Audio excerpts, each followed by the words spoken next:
on the early morning porch with a cold winter wind blowing. My 6-month-old daughter was freezing. I rushed over to her and embraced her cold body. Her breathing was shallow and her eyes were vacant. I could tell it was a matter of urgency. Though panicking, I held on to my daughter and sprinted to the phone to call 911.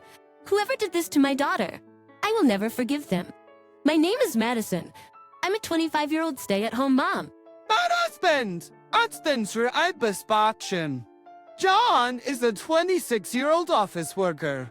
He was a year senior at the company I started working for, right after high school, and we've been married for almost 2 years now. Not long after getting married, I found out I was pregnant, so I quit my job to be a full-time mom. But when I told John about the pregnancy, he coldly said, "Pregnant." That was sooner than he thought. Well, I don't know anything about it, so good luck. It's our baby, you know. Isn't raising kids primarily a woman's job? What can a man possibly do? Well, sure, there might be things only a mother can do, but child-rearing isn't just about that, right? Hey, there are people out there working and raising kids on their own. I've told you I'm okay with you being a stay-at-home mom, so shouldn't you handle the parenting yourself? I'm flabbergasted at how out of touch he is. Yet, he'd also exclaim, "So this means I can proudly take paternity leave," and then excitedly plan vacations and outings with his buddies during that time. What does he think parental leave is for? I wish I'd known he was like this before marriage, or at least before getting pregnant. But there's no turning back time. Before my baby was born, I hoped my husband would at least gain some sense of responsibility. We attended parenting classes at the hospital together. We also borrowed baby naming books from the library and brainstormed names. And when it was time to shop for baby essentials, we went out together. Yet, my husband, though reluctantly participating, would often say, "All this doesn't really concern me. How can I feel affection for an unborn baby?" Exasperated by his attitude, I sought advice from others. They told me, and often become fathers after the baby's born. Once he sees the baby, he'll change. Just wondering if that could really be the case. I clung to that shred of hope and approached the birth. True to their words, my husband's previous indifference vanished as if it was never there. Seeing our daughter's face, he was even more elated than me, lovingly calling her by the name we'd chosen together, Lily. After being discharged from the hospital, I decided to stay with my parents for a while. My husband even expressed how he'd miss our daughter. Though they lived about an hour away, he visited daily, even if just for a few minutes. I felt he truly owed her in his own way. But when we returned home after a month and started parenting on our own, things changed. He took his paternity leave as planned but ended up going on a trip with his buddies. Even when he was home occasionally, he'd refuse diaper changes, calling them disgusting, or he'd just yell at me saying, "Hey, she's crying." When she did, he'd interact with our daughter only when she was in a good mood. At first, since he used to say parenting is a mother's job, I thought maybe it's good enough he's spending some time with her. But otherwise, he'd just give me orders and wouldn't lift a finger. We had separate bedrooms, since the midnight feedings might wake us. But he couldn't stand the crying he heard in our not-so-large house and stormed out. He stayed at his parents' for a while. But after his folks told him multiple times that Susan has been raising the child on her own, he reluctantly came back. But then, he started bar hopping and began crashing at friends' places, coming home in the mornings. Funny me, it felt like my husband was more of a handful than our child. Having given up on expecting any support from him long ago, it felt like I'd been raising our daughter alone since her birth. When our daughter was about 5 months old, he finally came home from work after a long time. "Not going out for drinks tonight?" Well, you know, he's been out drinking almost every night. Maybe his friends got tired of it, or he ran out of money. I guessed. He's been out drinking almost every night. Maybe his friends got tired of it, or he ran out of money. I guess. And with an exasperated look on my face, my husband tried to change the topic. Speaking of which, has Lily started on solid foods yet? Ariam. We started her on solids last month. The one at Christopher. So she's probably not waking up in the middle of the night as much, right? How about that? Well, that... Lately, my daughter has been crying in the evenings, and she's often not sleeping through the night. Because of this, I've been living a life where I sleep while holding her.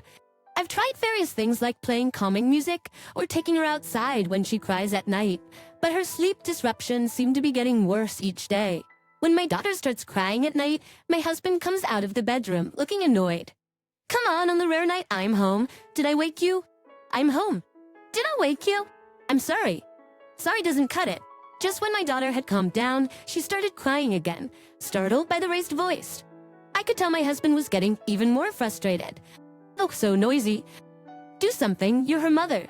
With that, he deliberately slammed the bedroom door shut. The noise made my daughter cry even louder, leaving me feeling helpless.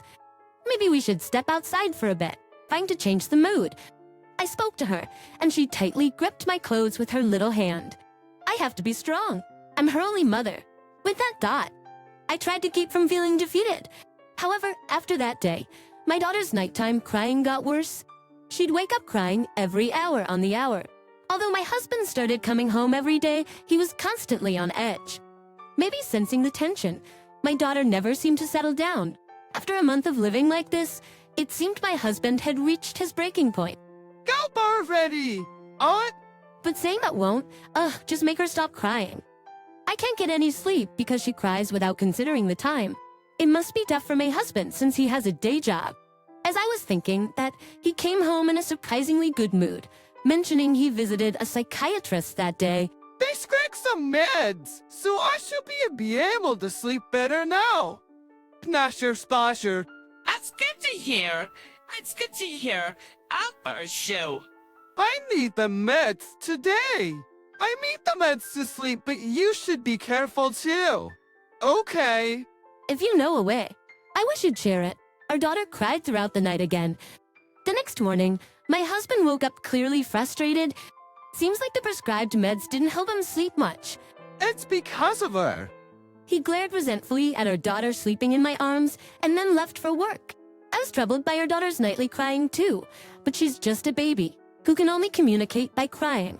I feel bad but thought my husband might need to rely on meds for a while.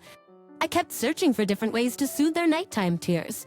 Yet the hoped for relief from the meds never came, and his irritation grew. Finally, he said, "Just seeing you two stresses me out," and we stopped even eating meals together. When he got home, he'd warned me about letting her cry that night, then head to our bedroom with the takeout meal he grabbed from a convenience store. One day after this pattern continued, my husband came home looking deeply alarmed and turned to me. Hey, do you know what the bag that was on the side table went? Oh, scancer, scancer. I think I threw it out with this morning's trash collection. I can tell the difference between trash and medicine. Now recheck what's inside the bag. Demo, on RCTA. It seems I mistakenly threw away the bag with his prescribed medicine, confusing it with a bag from the convenience store. I'm sorry. My husband made a point of making noise as he stormed into our bedroom. A few hours later, around 2 a.m., our daughter started crying again. Remembering my husband's irritated demeanor when he went to the bedroom earlier, I thought about taking a late-night stroll with her. As I was dressing her in warm clothes so she wouldn't get cold, my groggy husband woke up. Where am I going? Just thinking of taking a short walk to clear our heads. It's dangerous to go out this late. Oh, but no. I'll take care of her as we conversations. My husband, with those words, took our daughter and left the house. My husband, who never soothed her before. I wonder if he's all right. However, our daughter was laughing and looking at his face with glee, if he's willing to spend even a little time with her. I thought, and I watched them go. I waited for them to come back for a while, but due to my chronic sleep deprivation, I eventually dozed off. It was a peaceful night, something I hadn't experienced in a while. The next morning, I woke up feeling cold and realized it was just past 5 a.m. Oh no! I fell asleep. I wonder if my daughter woke up after that. I peeked into the bed where my daughter should have been sleeping. She wasn't there. She's sleeping with my husband. I checked our bedroom, but only my husband was sleeping. I woke up my husband and searched for our daughter. It's impossible for our little girl, who can't even crawl yet, to go somewhere on her own. Are there any open windows? What about the front door's locked? I checked around, looking over the second-floor balcony. I spotted the chick pattern of the sleeper I had dressed my daughter in. I quickly opened the window and rushed to her, finding her breathing shallowly and cold to the touch. Even to my untrained eyes, it was clear that her situation was critical. Man, what's all the noise this early? My husband lazily yawned as he emerged from the bedroom, pushing past him. I grabbed my cold daughter and ran to call 911. While waiting for the ambulance, wrapping my daughter in a blanket, and even as I climbed into the arriving ambulance, there was no sign of my husband. At the hospital we were taken to, my daughter was diagnosed with hypothermia. Hearing that it could have been worse if the outdoor temperature had been a bit lower, or if she hadn't been bundled up, I couldn't stop shaking. As throughout the medical treatment by the doctors and nurses, my daughter kept having convulsions and throwing up. It was agonizing feeling so helpless watching her like that. Both my parents and my in-laws rushed to the hospital as soon as they were contacted, but my husband only showed up about 5 hours later. She was taken away in an ambulance. What were you thinking? But what could I have done anyway? Even when scolded by my in-laws, my husband just sulked. Hey, what happened after you went for a walk last night? Why was our daughter left alone on the second-floor balcony? Oh, after the walk, she started crying again, so I left her outside. She was so noisy and kept me. It's her fault, Ray. I was thinking of giving her something to make her sleep, if you hadn't thrown away my meds. That's Jeepers business. I prescribed sleeping pills. I thought they'd calm her down. Though more than half of this is on you, just so you know. Everyone was speechless at my husband's words, staring at him as if he was some kind of monster. What were you thinking? The doctor who was treating our daughter shouted at my husband. It's a strict rule that you only use sleeping pills on infants under the supervision of a doctor or nurse. So, Did you know they could stop breathing from side effects? That top ingredient's the same for Alton kids and sleeping pills. that's exactly why it's dangerous. As the sleeping pills act on the brain. You know? The idea that she'll just sleep soundly and then wake up refreshed when it wears off is something you only see in TV shows. I was horrified listening to the doctor's words. If my husband, lacking such knowledge, had administered the drug to our daughter, she might not have even been rushed to the hospital like this. While the situation is still precarious, our daughter is receiving treatment due to a series of fortunate events and even miracles. Our parents were also lost for words, shocked at what my husband had attempted to do. I called the police. What? Marystina? The police. A police. Charm. Choke a little bit. Are you talking about? My husband responded in surprise to my words. Seriously, it's a no-brainer. We admitted it's a crime. Our daughter is still in a critical condition. I did for any medication, right?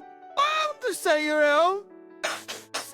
Also, it was it that left our daughter, who can barely roll over, outside and even locked the door. You have an idea how I've struggled to raise her these past 6 months. There was a way, and when you return, I'll you to shout. Her crying at night is her only way to communicate. You always say I should know because I'm her mother. Then what are you? Not her father. Hey, Don, calm down.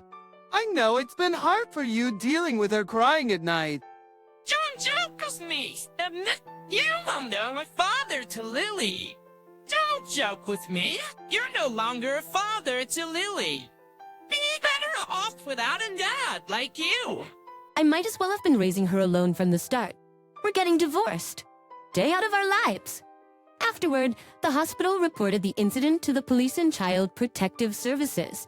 I was also questioned about the situation. My husband apparently claimed he was sleep-deprived due to Lily's intense crying at night. Moreover, he showed no signs of concern for our daughter.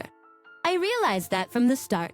My husband only saw our daughter as a cute creature to look at. When I brought up divorce again, he seemed relieved, saying, "Now I'll be free from her nighttime crying." Our divorce was finalized a few days later. Our daughter had to be admitted to the Pediatric Intensive Care Unit at UF for a while, but she miraculously pulled through. However, what my ex-husband did is inexcusable. He's been charged with child abandonment. Now, I'm living with my daughter who has been discharged from the hospital. It's just the two of us. The relentless nighttime crying that had stressed me out so much continued until her routine settled down. But perhaps because I no longer felt the pressure from my ex-husband to make her stop crying. I became more patient. When I'd pick her up, she'd stop crying almost immediately. Lately, my daughter's been growing teeth and has gotten pretty good at crawling. There are challenges, but I look forward to every little milestone in her growth.